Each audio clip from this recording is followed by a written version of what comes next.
सोमनाथ हमले के 1000 साल पूरे होने पर बीजेपी प्रेस कॉन्फ्रेंस कर रही है। सुधांशु त्रिवेदी कुछ कह रहे हैं। लेना देना है, अगर इतना मिलता है तो ये खुद महमूद गजनी के साथ आए हुए इतिहासकार, जिससे ये प्रेरणा ले रहे हैं नेहरू जी और उनके बाद उनके गोत्र के समस्त इतिहासकार, वो क्या लिखता है, कहता महमूद ने मना कर दिया।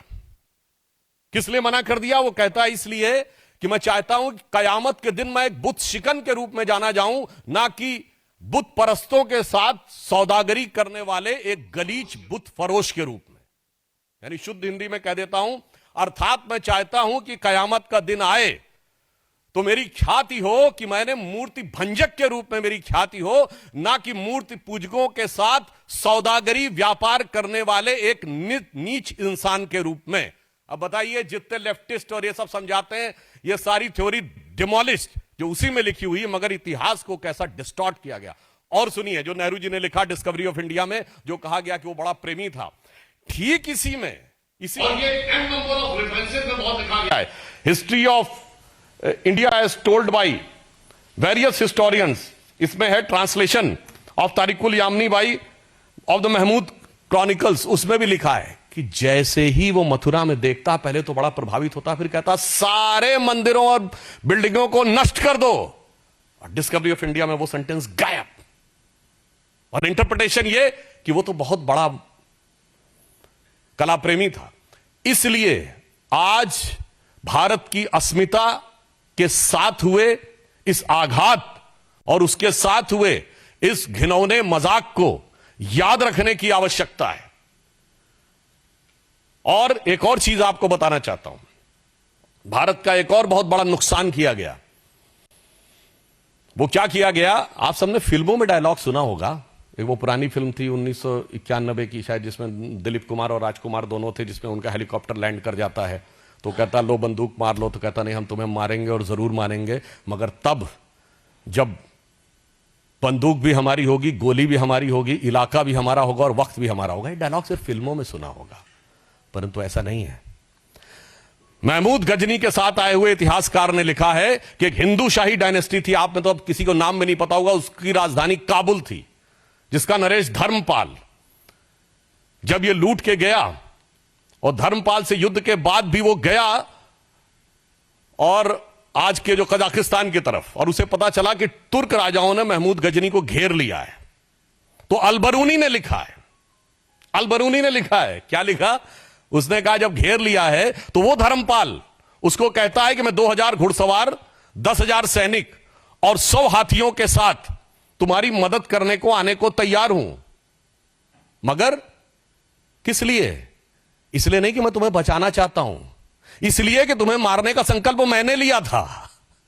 तो मैं अपने अलावा किसी और को तुम्हें पराजित करते हुए और तुम्हें मारते हुए नहीं देखना चाहता। यह वो चीज थी जिसने भारत को बचा के रखा, ना कि एक गाल के बदले दूसरा गाल आगे कर देने के सिद्धांत ने।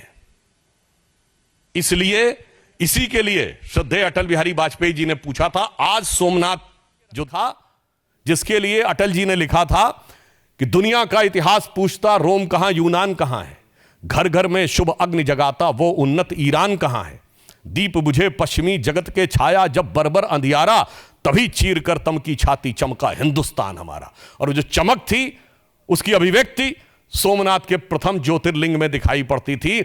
मगर अफसोस 1835 में मैकॉले ने जो विष हमारे दिमागों में भरना शुरू किया, 2035 में प्रधानमंत्री जी ने कहा उस विष से मुक्त करनी है। उस विष का, बहुत बड़ी विष बेल को काटने का प्रतीक सोमनाथ का मंदिर था। अब आप कहेंगे साहब बहुत इतिहास की बात हो गई, आज के कॉन्टेक्स्ट में क्या है? तो यह भी मैं बताना चाहता हूं, आप सभी लोग, विपक्ष के लोग बहुत बोले थे कि डोनाल्ड ट्रंप ने ऑपरेशन सिंदूर के बाद भारत पाकिस्तान की मध्यस्थता की बात कही थी, और इसको लेकर हमारे विरोधी बहुत उछल उछल के बोल रहे थे। तो 11 मई 2025 को डोनाल्ड ट्रंप ने यह भी बोला था कि 1000 ईयर से इंडिया और पाकिस्तान के बीच की लड़ाई है और कश्मीर उससे जुड़ा हुआ मुद्दा है।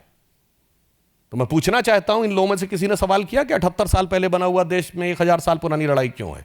ये वही 1000 साल की लड़ाई है जिसका 1000 साल आपको दिखाई पड़ रहा है। और ये मैं केवल अपने मन से नहीं कह रहा हूं। पूछिए पाकिस्तान की सरफेस टू एयर मिसाइल का नाम क्या है? गजनी।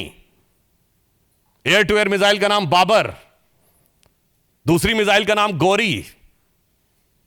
इसलिए जो इस देश में बैठकर मैकाले के मानस पुत्र और मार्क्स के मानस पुत्र, यानी जिनके दिमाग में एम फैक्टर बहुत घुस गया है, the Macaulay factor of 19th century and the Marxist factor of 20th century, और कुछ और भी आप लोग सोच रहे होंगे, तो आपकी बुद्धिमत्ता पे मुझे पूर्ण विश्वास है, तो उसका उत्तर भी एम फैक्टर ही है, यानी मोदी फैक्टर।